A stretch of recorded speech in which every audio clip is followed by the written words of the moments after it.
समस्त को good evening जनाऊँ मो यूट्यूब चैनल को सांग मैंने बहुत दिन पर वीडियो बनाऊँगी तो वीडियो बनवार कारण हूँ कहीं आपण मानकर जो ओपीएससी पीजीटी फॉर्म अप्लाई कर जो कंप्यूटर सर्टिफिकेट गोटे माने मिनिमम क्वालिफिकेशन जगह लिखा अच्छी तो ताकू नहीं आपण मानकर बहुत डाउट अच्छी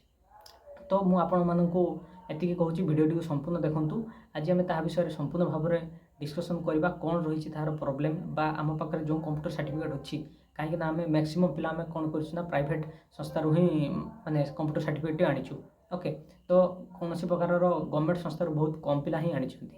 तो जदि आम से कंप्यूटर सर्टिफिकेट को अपलोड करवा कि से सर्टिफिकेट को दबा कौन आम डीवी बेले ताहा रिजेक्ट हो तो यही आपण मानकर बहुत डाउट अच्छी तो से सब डाउट को आज आम यही वीडियो रे संपूर्ण भाव में डिस्कसन करवा आपण मानक माने संपूर्ण भाव में निराश करी ना आपण मानक संपूर्ण सत कथा कहबी जदि आपण माने चाहूचंती ताहले आपण माने फॉर्म टी को अप्लाई मध्य करि पारंती कहीं ना आपण माने जो कंप्यूटर सर्टिफिकेट जो प्रॉब्लम रोची तो सेटा कौन प्रकार बड़ प्रॉब्लम नुह कहीं बड़ प्रॉब्लम नुह कहीं जो माने जो पिला माने मोर अप्लाई करचंती ओके सेमानकर कहवा कथा अनुजाई सेठी केवल दुईटी ऑप्शन आसूची ओके जहाँकि कंप्यूटर सर्टिफिकेट माने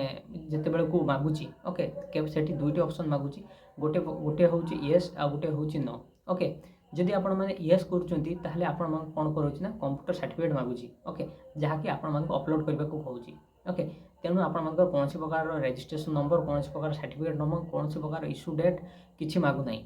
ओके केवल आपण सर्टिफिकेट टी को कौन करने पड़ो से अपलोड करने को पड़ो देन आसला आपण मान जदि आमे आम पाखे कंप्यूटर सर्टिफिकेट नाही ताहले कौन करबा ताहले आमे मध्य कौन माने कौन सी भयभीत हबार नहीं आमे कंप्यूटर बिना कंप्यूटर सर्टिफिकेट बा नो ऑप्शन रे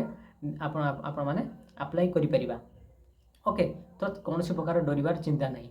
जदि आपण माने रिजोल्यूशन को देखिबे तो कौन होची माने सेतरे कौन लिखा है ना मिनिमम क्वालिफिकेशन जगह रे गोटे लिखा है जे एटा कौन होची ना डिजायरेबल सर्टिफिकेट ओके तो तेणु आपण माने एहा को आपण माने माने टोटली टेंशन नियंतु नहीं जे कौन सी प्रकार डीवी रिजेक्ट हो जिवो कि तो कौन सी प्रकार प्रॉब्लम हबो नहीं जदि आपण माने अप्लाई करि नाहंती ताहले गोटे दिन रुहंतु मु आपण मानकु पई आसंता काली ओपीएससी ऑफिस जाई संपूर्ण भाव में बुझी आसीबी जे कौन रही यार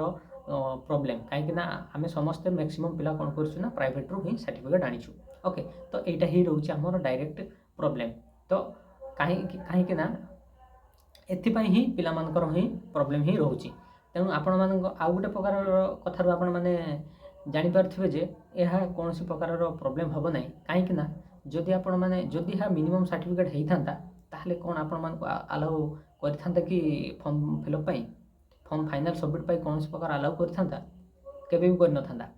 तेणु यह एक माने कौन कहवा या गोटे भ्रांत धारणा जे कंप्यूटर सर्टिफिकेट आमर रिजेक्ट हो हाँ जदि होता कौन होता मिनिमम क्वालिफिकेशन मागे पाखे मागी था ताहले आपण मानकर कौन प्रकार प्रॉब्लम होता बोली आम जान माने भाभी था जेहेतु यह मिनिमम क्वालिफिकेशन नुहे ताहा पुणी कौन हो एकेडमिक सर्टिफिकेट अपलोड करने पर माने तौल को ही आपण मानकर गोटे ऑप्शन आसूची तो आपण माने बिना द्वंद्व आपण माने कौन करेंगे आपण माने फॉर्म टी को अप्लाई करि पारंती कौन सी प्रकार भयभीत हबार नहीं ओके जदि आपण माने भाबुचंती माने कौन सी प्रकार भय रहुची ता द्वारा मु आपण मानकु एतिके कहूजे मु निजे बुझी आसीबी तापर मध्ये एक वीडियो अपलोड करिवि सेते पर्यंत आपण माने आपण मानकर इच्छा जदि चाहितले वीडियो माने फॉर्म टी को अप्लाई करि पारंती किंबा वेट मध्ये करि पारंती जदि आपण मानक डर लगुच कौन प्रकार डीवी रिजेक्ट हम तो आप सीधा कौन करूँ ना नो ऑप्शन दे आपण मैंने अप्लाई कर दिंतु ओके तो ताहा कौन प्रकार प्रॉब्लम हम ना ओके ठीक अच्छे बुझीपार।